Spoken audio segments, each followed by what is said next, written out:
I want to create a body that's fit and healthy and can dance until I'm 120.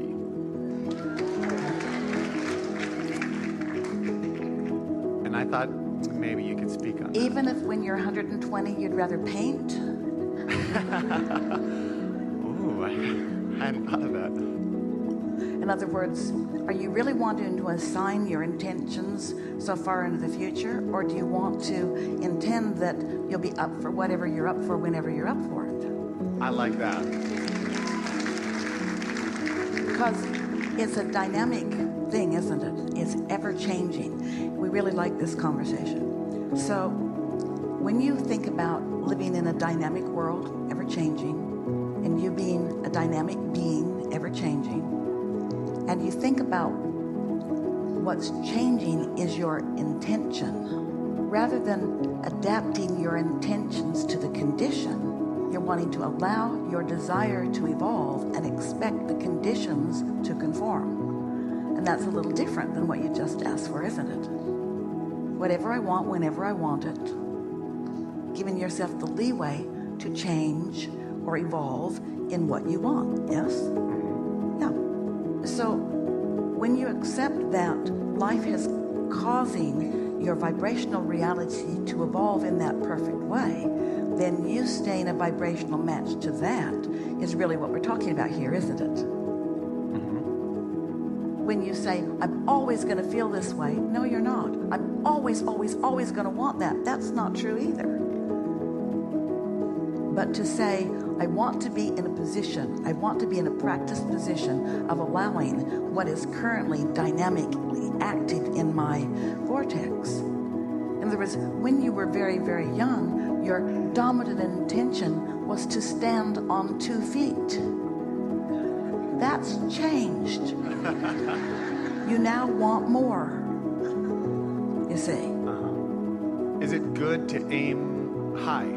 I mean, I've never seen anyone who was, pain-free and healthy that lived to 120. Here's the thing. If you aim higher than you believe, it's sort of counterproductive, because every time you make the statement of your aimed intention, you contradict it with what you believe, so what you believe keeps being active and keeps slowing you down. So aim where it feels good. Can you feel how what you're attempting to do, and we get it, and it's admirable in most ways, but to say, I want to be a departure from anything that I see, first you got to be to the place where you're not letting current reality limit you. And to try to overcome a current reality that you believe is a lot of stress on you. So we wouldn't aim so high that it creates resistance that now you're having to overcome. We would say in general terms, well, everybody's not me, and I'm not everybody, and I'm different in these ways, and I am on the leading edge, and my intentions are evolving, and my understanding of who I am is too, and I'm getting better and better at closing that gap, and that's all that matters. So I'll keep living a dynamic life. My desires will continue to evolve, and I'll continue to stay up with my desires. But when you're trying to take into consideration the whole world, or even act as an example for a world that is resistant to those ideas, in other words, when you decide that you're going to take a stance about anything, and there's a big blowback in the community around you, you taking the stance that you think is for their well-being is causing more blowback for you, and causing more, therefore, resistance for you, and none of that is necessary. What you're bringing to the forefront here is really a good conversation to have. So, Abraham, those who surround me in the mix, we stimulate desires in each other. We are the variety or the contrast that provides the basis of new intentions. That's a really good thing. People not doing well in terms of their physicality can be the catalyst to you deciding that you're going to do better or that you're going to do well. But deliberately wanting to present something in order to affect their response to it almost always brings you more grief there's not really a great advantage to that, you see. And so we would make more general statements. I'm going to live happily ever after. I'm going to always be in a position to do whatever I feel like doing. I'm going to stay in close proximity to my current desires. I'm going to always have active urges and inspiration allowed by me. Those kinds of things. Helpful? Mm-hmm. And can you feel how less resistant that approach is? Yeah. Not easy to be a part of this world and not have an awareness of how the world may be looking at you. It just cannot be the most important thing, or even close to the most important thing.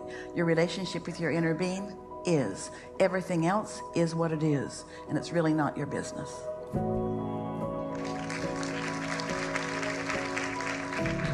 Maybe I just want that to,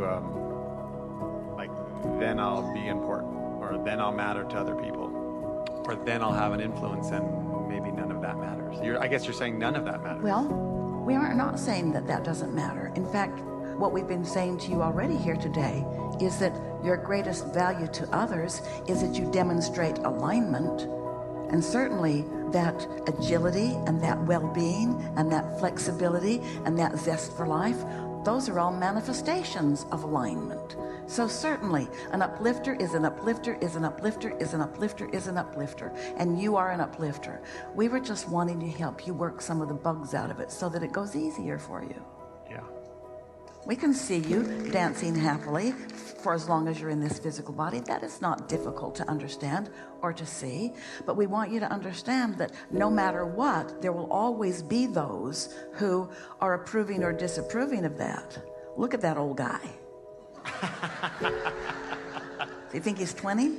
So your relationship with life has to be between you and you, not between you and them.